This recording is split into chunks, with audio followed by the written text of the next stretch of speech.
और सर जी वो 31 तारीख को सुबह 8:30 बजे यहाँ से निकले थे। उनके साथ में 3-4 बंदे और थे, लेडीजें भी थी 2-3 सर। तो वो रो रही थी सब लेडीजें, जो कि मुझे उन्होंने बताया है कि आज हम मारे जाएंगे, हम बचेंगे नहीं। तो मेरे भाई ने उनसे बोला कि बहनों आप चुप हो जाओ, मैं मर जाऊंगा लेकिन आपको जिंदे, आप अपने घर जिंदे जाओगे, आपको मैं मरने नहीं दूंगा। सैकड़ों की संख्या में थे सर, उन्होंने ईंट पत्थर डंडे तलवारें सब चीजें ले रखी थी। और वहाँ पे उन्होंने कोई जावेद अहमद करके है, और उन्होंने सर वहाँ पे भीड़ इकट्ठा कर रखी थी और इनकी गाड़ी पे पथराव कर दिया सर। जावेद ने बोला है कि भाई इनको आज जान से मार दो, ये यात्रा वात्रा नहीं निकालेंगे फिर कभी भी इधर से, ये हमें कुछ समझ नहीं रहे हैं। जो वही हमारे मेन बंदे थे, क्योंकि वो तो हमें ऐसे ही रखते थे जैसे एक बाप अपने बच्चों को रखता है ना, वो बोलते थे तुम्हें कुछ करने की जरूरत नहीं है, मैं अपना सारा संभाल लूंगा। तो मैंने जब ये हटाया है पूरा, तो पूरी बॉडी में से, यहाँ की चेस्ट से और स्टमक से, सब जगह से बहुत लंबे लंबे शीशे निकाले बॉडी से। नमस्कार, हरियाणा तक देख रहे हैं आप और मैं गुरुग्राम से आपके साथ नीरज वशिष्ठ। इस वक्त मैं गुरुग्राम के भूंसी वाटिका कुंज इलाके में मौजूद हूँ, जहाँ पे बजरंग दल के बादशाहपुर मंडल के संयोजक प्रदीप शर्मा रहा करते थे, जिनकी की 2 अगस्त को सफदरजंग अस्पताल में मौत हो गई थी। प्रदीप शर्मा 31 तारीख को यानी 31 जुलाई की देर रात को माहौल शांत होने का इंतजार कर रहे थे और देर रात 10:30 बजे के करीब नूह से वापस लौट रहे थे। लेकिन जैसे ही वो सोहना में एंटर करते हैं, वैसे ही दंगाई भीड़, उपद्रवी भीड़ ने उनके ऊपर पत्थर लाठी डंडों से हमला कर दिया और इस हमले में प्रदीप को गंभीर हालत में पहले सोहना, उसके बाद गुरुग्राम के सरकारी अस्पताल, तो उसके बाद दिल्ली के सफदरजंग अस्पताल में रेफर किया गया था, जहां 2 दिन इलाज के दौरान उनकी मौत हो गई थी। मैं इस वक्त उनके घर में मौजूद हूं। वाटिका कुंज का ये इलाका है और उनके भाई इस वक्त मेरे साथ मौजूद हैं, इनसे जानने की कोशिश करेंगे। एक बार अपना नाम बताइएगा और क्या कुछ ये पूरा मामला था, कब वो गए थे ब्रज यात्रा पर, क्या आपसे बातचीत हुई थी? सर मेरा नाम दीपक शर्मा है, मैं प्रदीप जी का छोटा भाई हूँ। और सर जी वो 31 तारीख को सुबह 8:30 बजे यहाँ से निकले थे और वो ब्रिज यात्रा थी, वहाँ पे बहुत ज्यादा लोग गए थे और भी गए थे। तो वो जो कि वो बजरंग दल में संयोजक है सर बादशाहपुर से, और यूपी से भी हैं सर। तो वो ऐसे कार्यक्रम या कहीं भी यात्रा, शोभा यात्रा वो अटेंड करते थे, सबसे आगे बढ़ चढ़ के जाते थे। तो यहाँ से सर निकले थे, तो वहाँ पे सकुशल पहुँच गए। वहाँ से कब निकले थे यहाँ से? सुबह यहाँ से निकले थे सर, 8:30 बजे के करीब निकले थे। अच्छा। और जी वहाँ से जब लौटते समय वहाँ पे जो भीड़ थी आतंकियों की, इनकी उपद्रवियों की, इन्होंने उन पे हमला किया है। वहाँ से तो बचते बचाते जैसे तैसे करके वो सर आ गए हैं। उनके साथ में 3-4 बंदे और थे, लेडीजें भी थी 2-3 सर। तो वो रो रही थी सब लेडीजें, जो कि मुझे उन्होंने बताया है कि आज हम मारे जाएंगे, हम बचेंगे नहीं। तो मेरे भाई ने उनसे बोला कि बहनों आप चुप हो जाओ, मैं मर जाऊंगा लेकिन आप अपने घर जिंदे जाओगे, आपको मैं मरने नहीं दूंगा। तो इन चीजों के चलते हुए सर सोना के आसपास वो आ गए थे। सोना से परे एक मेव का कुछ रोज मेव का गाँव पड़ता है सर। वहाँ पे उपद्रवियों की भीड़, जो कि पहले से ही प्लांट थी, तो सैकड़ों की संख्या में थे सर। उन्होंने ईंट पत्थर डंडे तलवारें सब चीजें ले रखी थी। और वहाँ पे उन्होंने कोई जावेद अहमद करके है, और उन्होंने सर वहाँ पे भीड़ इकट्ठा कर रखी थी और इनकी गाड़ी पे पथराव कर दिया सर। तो उनके माइंड यहाँ पे पत्थर लगने से गाड़ी अनकंट्रोल होके गाड़ी डिवाइडर पे चढ़ गई सर। तो वहाँ पे जब गाड़ी आगे पीछे नहीं हो पाई तो उपद्रवी आए और इनको बाहर निकाल लिया और उनको भी मारा और इनको मेरे भाई को ले गए। वो तो हाथ छूटू के जैसे भी गिर गए, लेडीज जो उनके पैरों में गिर गई। और अच्छा, लेडीज भी गाड़ी में? 1-2 लेडीज भी थी, वो तो उनके पैरों में गिर गई सर। लेकिन जो थे पवन और गणपत जी थे साथ में, उनको भी मारने लगे। लेकिन पवन और गणपत जी भाग गए वहां से। तो उन्होंने, पवन जी ने देखा कि वहां पे जो जावेद था, जावेद ने बोला है कि भाई इनको आज जान से मार दो, ये यात्रा वात्रा नहीं निकालेंगे फिर कभी भी इधर से, ये हमें कुछ समझ नहीं रहे हैं, और बिल्कुल जान से खत्म करो इनको और बाकी सारी चीजें मैं झेल लूंगा। ये चीजें उसने जावेद ने बोला है सर। जब ये घटना घट रही थी तो आपको कब इस वारदात के बारे में पता लगा, इस घटना के बारे में पता लगा? सर मेरे को बाद में करीब 11:30 बजे के करीब पता चला है कि ऐसे तुम्हारे भाई को चोटें लग गई हैं और ऐसे वो किसी गुड़गांव के सोना के किसी हॉस्पिटल में भर्ती है मेवात के। तो सर मेरे को जब पता चला। किस कंडीशन में थे जब आप सोना में गए थे?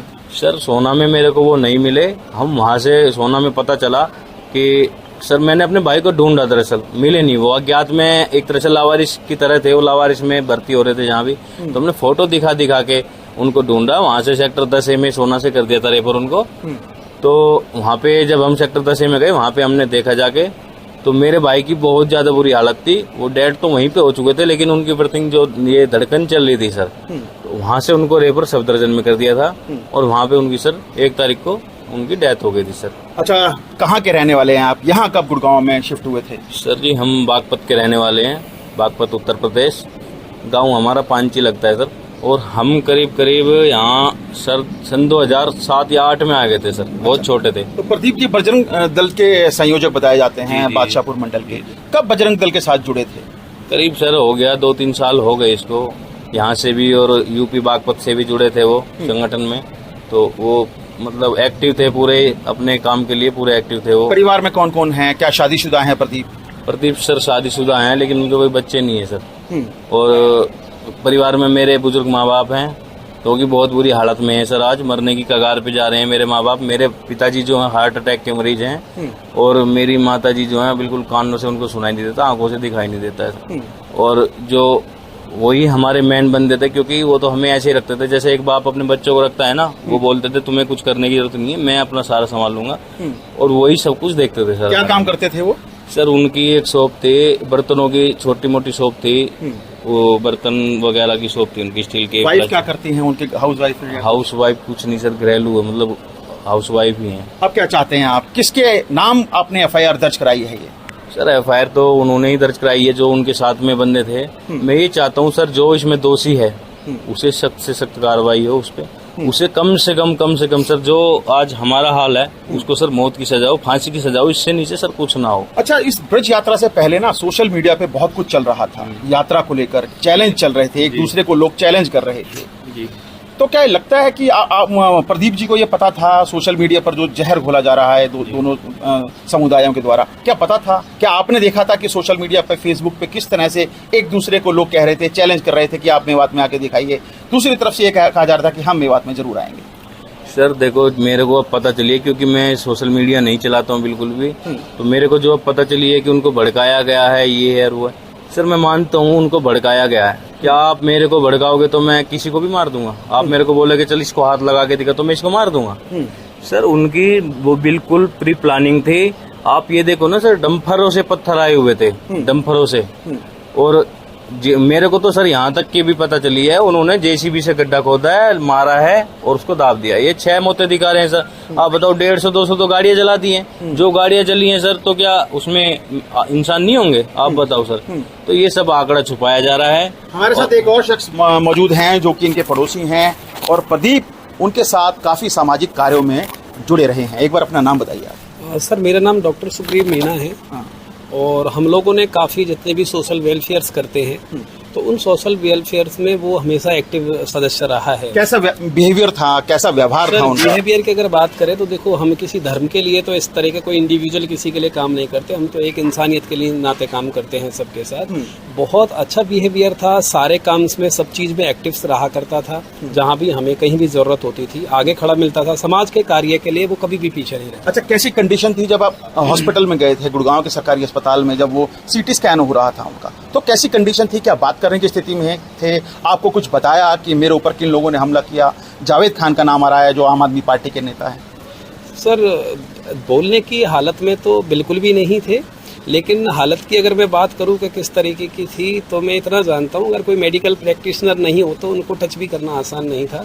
चेहरा पूरा एकदम जिस तरीके से कर रखा था कि बहुत चोटें थी। मैंने उनकी जब ये शर्ट हटाई है, शर्ट तो सॉरी उसके कपड़े तो चेंज हो गए थे, लेकिन जो T-शर्ट पहन रखी थी दूसरी किसी ने पहना ही होगी उनको, जो कपड़े पहन के गए थे वो कपड़े नहीं थे उनके। तो मैंने जब ये हटाया है पूरा, तो पूरी बॉडी में से, यहाँ की चेस्ट से और स्टमक से, सब जगह से बहुत लंबे लंबे शीशे निकाले बॉडी से, शीशे डाल रखे थे इस तरीके से। और सिर पे ये बोन जो पूरी फ्रैक्चर थी, और बोन फ्रैक्चर होने की वजह से जो काफी क्लॉटिंग हुई है, अंदर ब्लीडिंग जो हुई है, वो क्लॉटिंग का बड़ा एक इशू था, कि जिसकी वजह से पेशेंट को बचाना इतना आसान किसी भी डॉक्टर के लिए नहीं था। तो ये हमारे साथ ये लोग थे जो उस दिन की हैवानियत को बयां कर रहे हैं कि किस कदर उन्मादी भीड़ ने, दंगाई भीड़ ने लोगों पर हमला किया, जिसमें प्रदीप शर्मा अपनी स्विफ्ट डिजायर गाड़ी से सोहना में एंटर होते हैं और वहां पे दंगाई भीड़ उन पर पत्थरों से, लाठी डंडों से, लोहे की रॉड से हमला कर देती है और उन्हें गंभीर हालत में गुरुग्राम पुलिस ने मस्जिद, रायपुर मस्जिद के सामने से बरामद किया था, जिन्हें की सरकारी अस्पताल में एडमिट कराया गया, जहां से सफदरजंग उन्हें ले जाया गया, जहां पे इलाज के दौरान प्रदीप शर्मा की मौत हो गई। गुरुग्राम पुलिस ने इस पूरे मामले को लेकर प्रदीप शर्मा की हत्या में आम आदमी पार्टी के नेता जावेद अहमद के खिलाफ और उनके साथ जो अन्य दंगाई भीड़ थी उनके खिलाफ सीसीटीवी फुटेज के आधार पर मामला दर्ज कर मामले की तफ्तीश शुरू कर दी है। अब मृतक के परिवार को इंतजार है तो उस इंसाफ का, जो कि बार बार ये कहने में लगा है कि हमारे भाई की हत्यारों को कड़ी से कड़ी सजा दी जाए। कैमरामैन जितेंद्र शर्मा के साथ नीरज वशिष्ठ, गुरुग्राम।